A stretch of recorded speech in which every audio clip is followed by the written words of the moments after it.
uh, accidents happen as they do. And for me, it was one day, May 26th, 1999.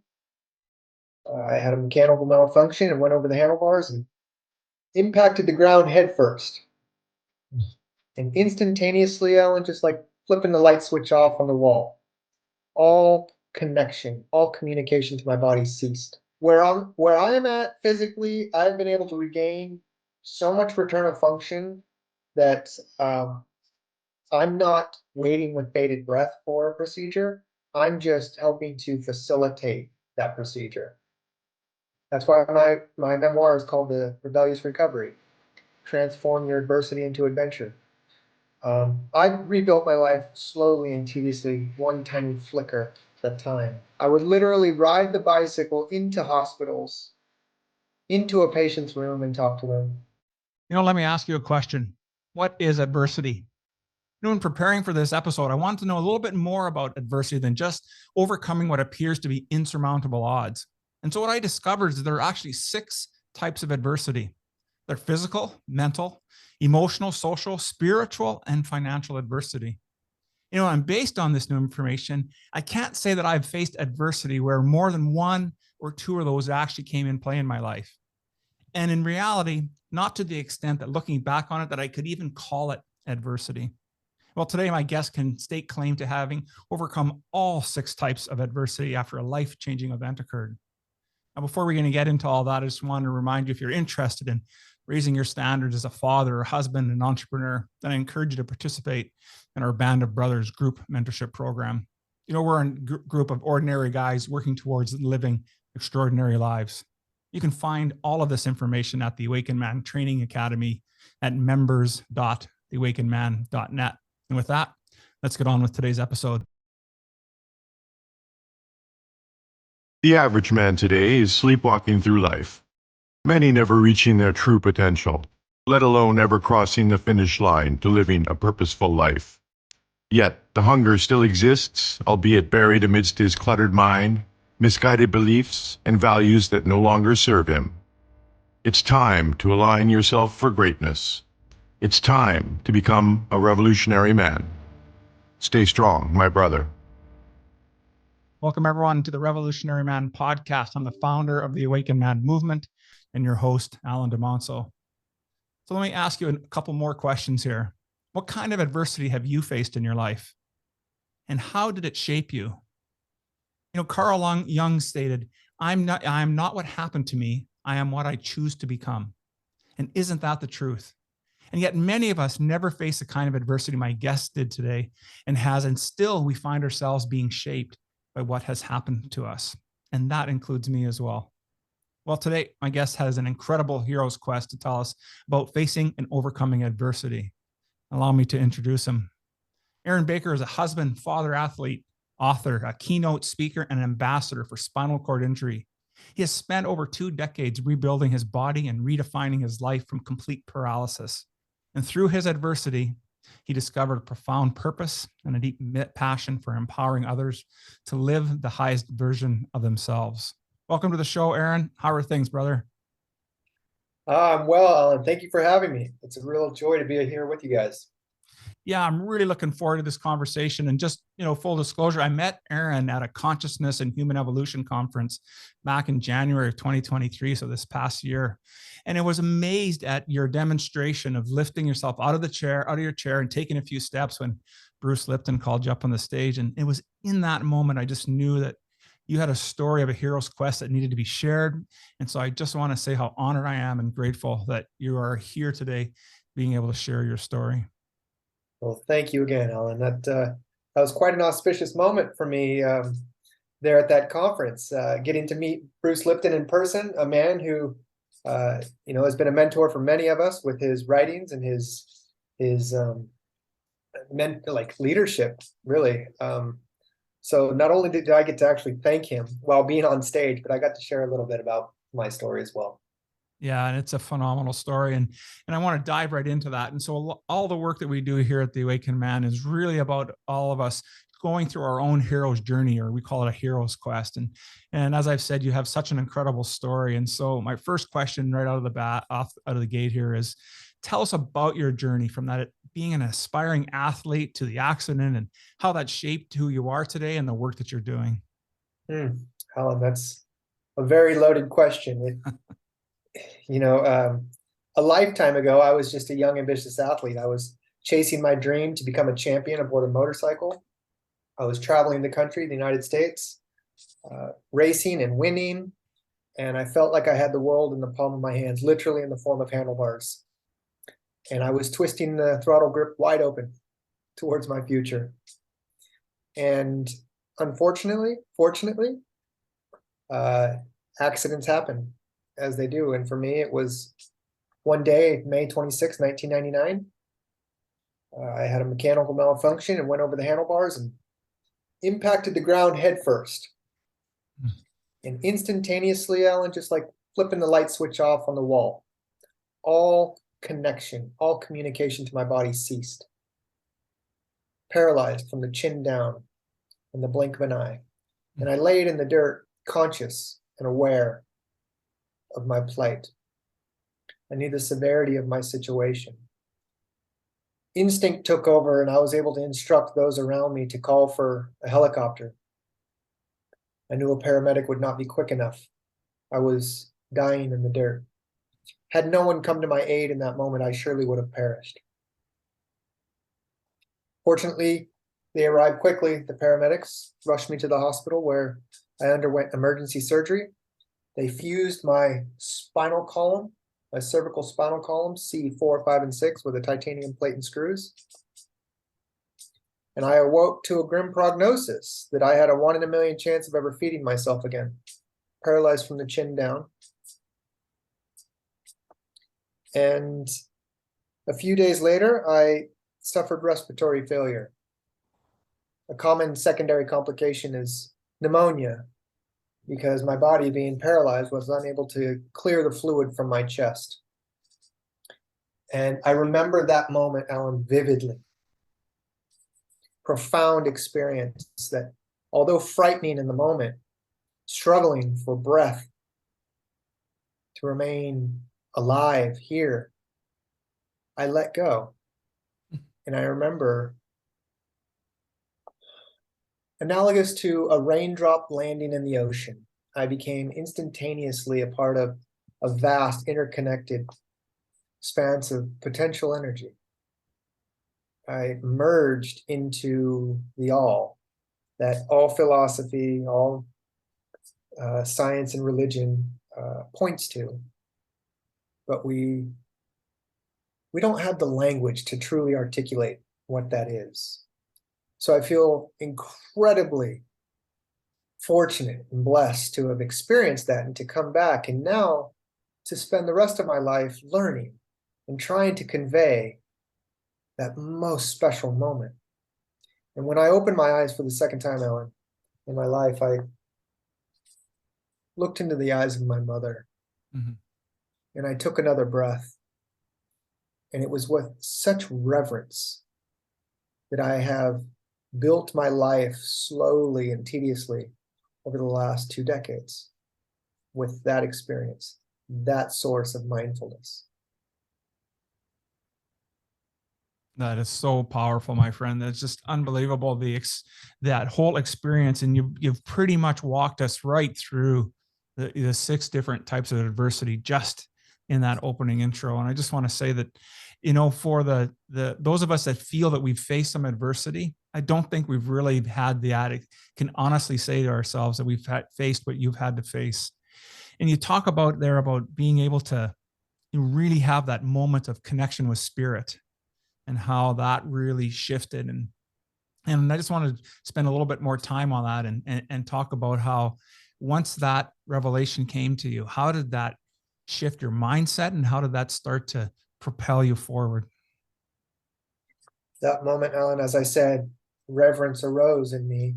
What I realized were the 2 most important aspects of being alive, and that was to share my time and my love. All you can do with that is give it away. So I was able to make a very quick decision as to what I was going to do in my circumstance. Although prior to my injury, my biggest fear was suffering a career-ending injury. Had I ever done so, I felt like I would want to die, and I wouldn't want to live.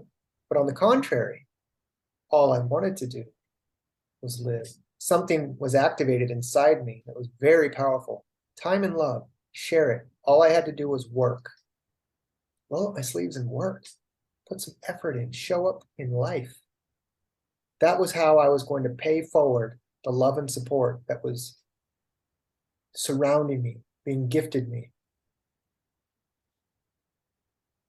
That's incredible. That is so incredible. And what I really liked about that, my takeaway from it is that the champion of Aaron, before the injury still remained there, whole and intact, ready to take on life's new challenge, nice new arena for you. And you've been doing that for 2+ decades now.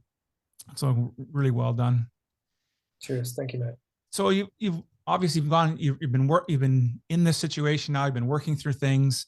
What have you come to learn about where are we now today from the medical side of it with spinal cord research? It's been a long time since the last person that I can recall that suffered a spinal cord injury was Christopher Reeve. And so between that accident and then yours and where we are today, have we really progressed anywhere? And if we have, great. And if we haven't, what are some things that you're finding today that we really need to focus on? That's a great question. There have been advances. I sit on the board of a very progressive foundation called Wings for Life, which is Red Bull's charity of choice, surprisingly. We spearhead the world's leading science and research around the world on this very topic. There have been advancements in a variety of areas of rehabilitation, of robotics, of stem cell. Is there an efficacious procedure at this point? In the lab, yes. With humans, not quite there. There have been claims of improvement in bowel and bladder function, in fine motor function, both in acute and chronic conditions. Chronic conditions like mine, meaning injuries that are post-injury 5 to 10 years, where the lesion has been enough time for swelling and scar tissue.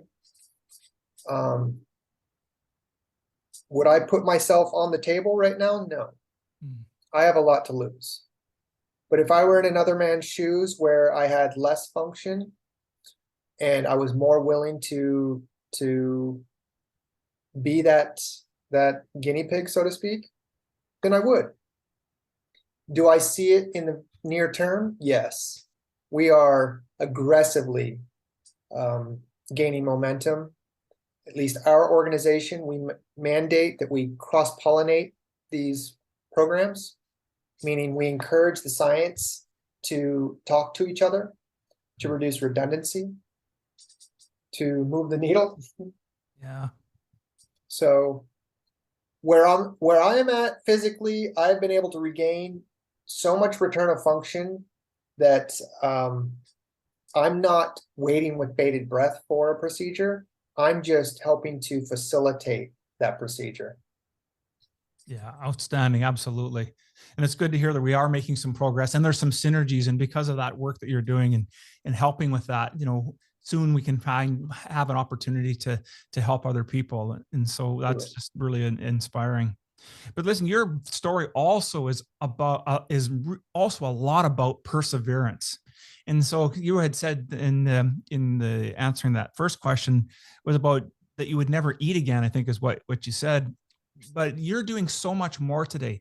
Tell us a little bit about how that has progressed and what are the things that you needed to do in order to get to the functionality that you have today? Well, that too is a very it's a big question. The genesis of it is with my spirit, really, and that comes from my mother and the women in my life who are incredibly fierce. My mother is a Norwegian, Cherokee Indian-blooded woman who has a rebellious nature, and she gifted me that. That's why my memoir is called The Rebellious Recovery. Transform your adversity into adventure. And so we rebelled against that prognosis immediately. We took the doctor's information regarding the technical aspect of a spinal cord injury, what he did in the surgery room, what the facts are of a sedentary life. But in terms of his forecasting my future, we said absolutely not.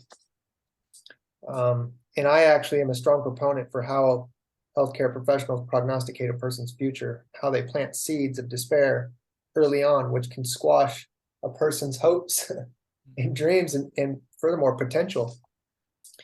I rebuilt my life slowly and tediously, one tiny flicker at a time, over months and years and now decades, from the flicker of my left big toe to the ability to raise my arms a little bit and hug my mother, to pedaling a stationary bicycle again, to standing in 4 feet of water and taking my first steps, to then taking my first steps fully braced on land with assistance.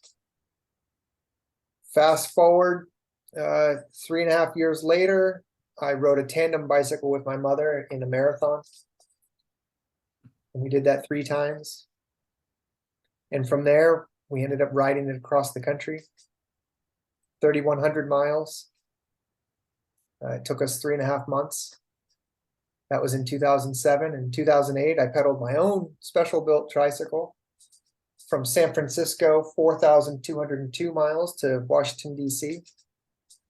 We called these tours the Rise Above Tour, Ellen. I would literally ride the bicycle into hospitals, into a patient's room and talk to them, engage healthcare professionals, students, community members. We'd talk about the power of possibility, and I'd let my actions speak. And it was the beginning of a real purpose-filled life, all that cycling. On the heels of that, I raced for the United States Paralympic program. And then I walked across Death Valley for a week, 20 miles, one tiny step at a time, just as a spiritual walkabout. And from that, I turned my attention towards my community, and my mother and I opened a restorative exercise facility, basically a rehab gym. And we worked that for a good long while, serving our community, opening the door for a person to choose to improve the quality of their life. And that felt full circle. That felt like I was really, I don't know, doing what I was meant to do. Yeah. And I'm grateful for this adversity, this injury, because it keeps me on the real, truthful level of connecting to myself and connecting to others, being of service. I sold that gym, Ellen, just before COVID, auspiciously, divine timing. And my wife got pregnant. And now I'm a daddy.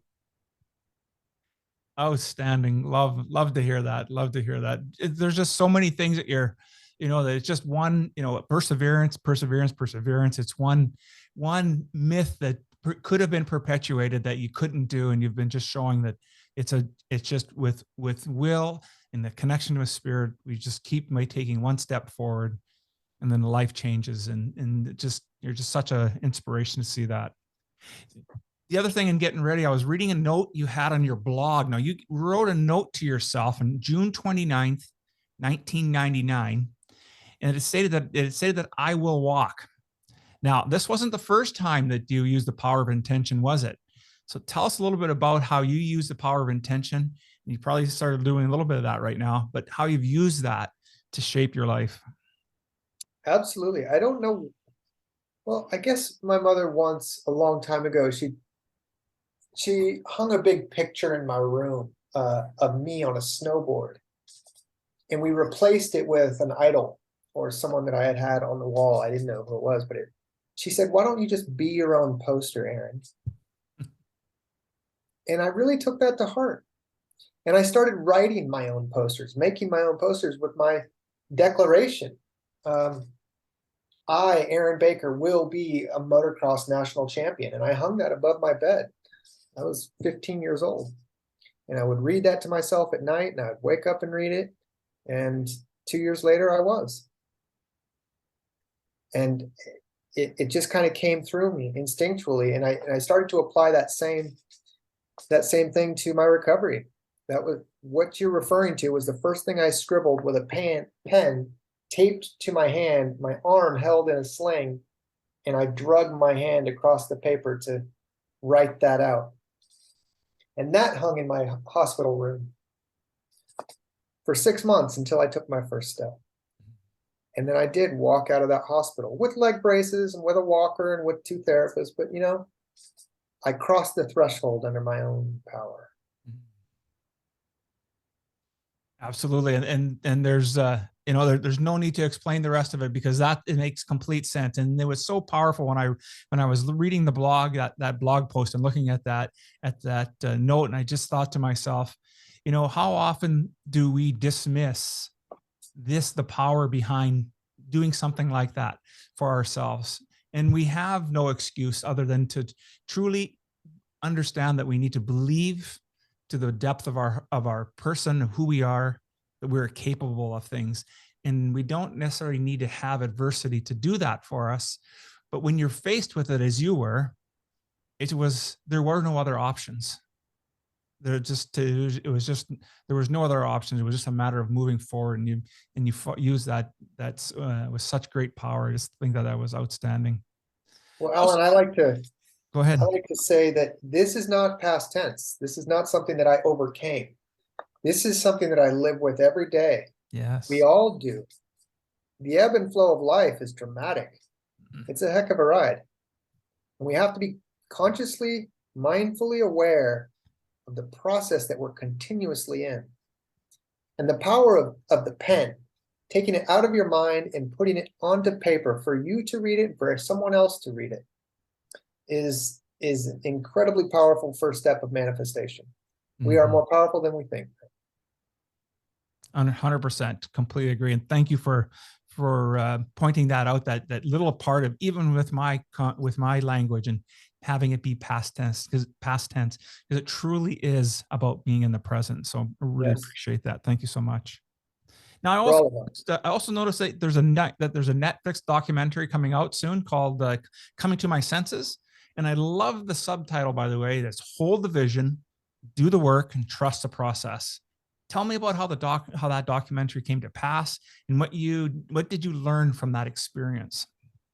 Sure. Well, the document is in existence. It lived on Netflix for a couple of years. It chronicles me in Death Valley, walking across the desert there, and touches on some of the work that I shared with you guys. It's now free. You can access it. Just Google Coming to My Senses and enjoy it. I hope that people derive some inspiration out of it, maybe some takeaways. But I'm glad that that documentary exists. I'm happy to share part of my process. Absolutely. It looks like an extremely powerful documentary. And thanks also for letting us know that you are a father. And so you had a life-changing experience, physically, but now you've also had the blessing of fatherhood. Tell us a little bit about how that's shaped your life today.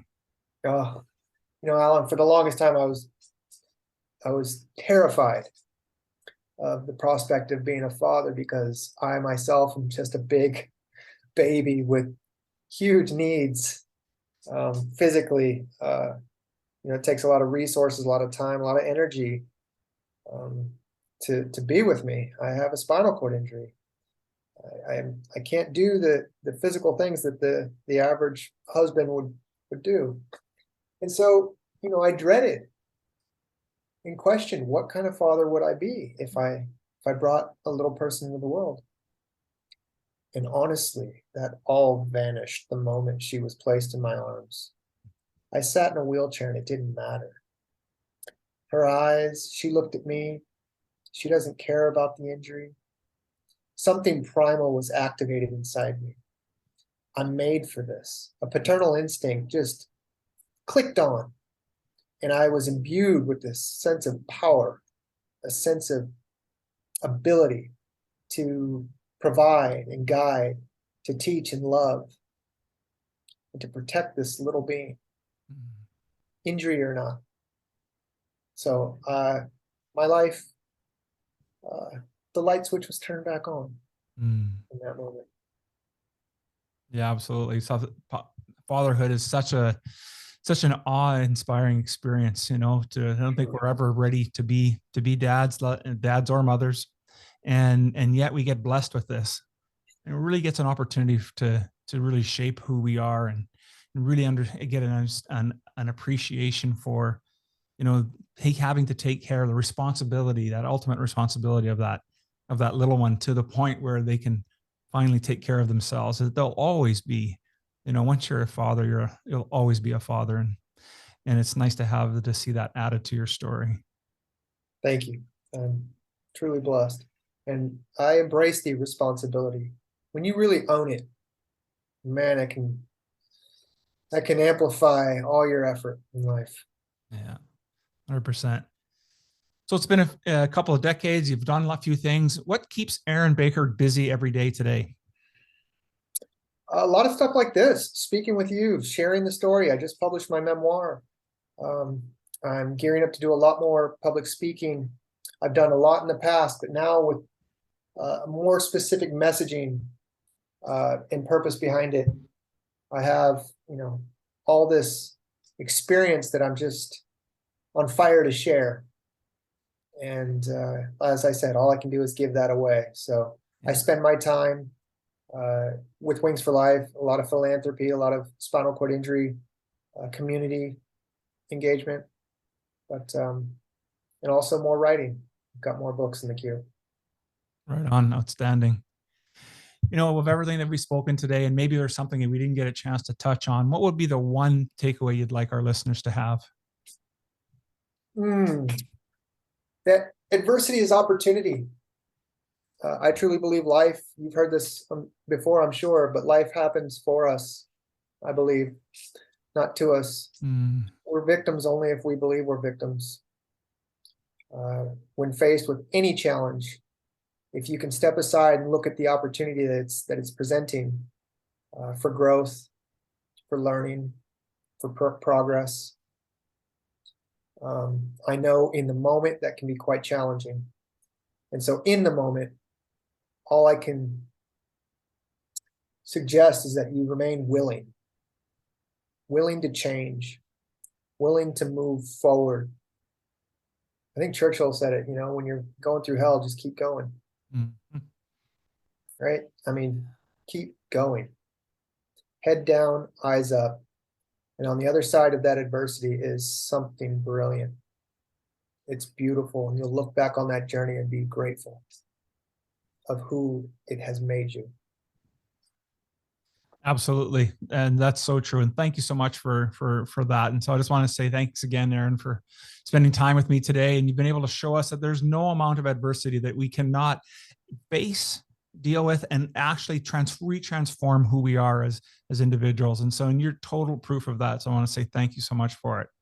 If someone was interested in getting a hold of you, what would be the best way for them to do that? I'm really accessible. I'm all over social media. I'm Aaron Baker. I'm aaronbaker.com, therebelliousrecovery.com. I'm just one click away. So please reach out. I love connecting. Outstanding. I'm going to make sure all of that information is in the show notes, as well as a link to getting to that that Netflix documentary that's now available out on the internet. I want to say one more time, just thank you so much, Aaron. I really enjoyed spending some time with you today, and you're truly an inspiration for all of us. It's my pleasure, Alan. Please, this is what I'm most proud of. Share the rebellious recovery. Absolutely. This is, I would love for the audience to read that. That's my heart and soul right there. 100%. We'll make sure that the link is in the show notes, and we'll encourage everyone to get out there and get that book. I appreciate it.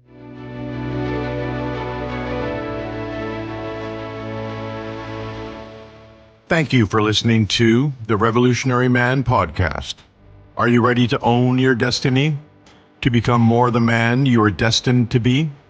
Join the brotherhood that is the Awakened Man at theawakenedman.net and start forging a new destiny today.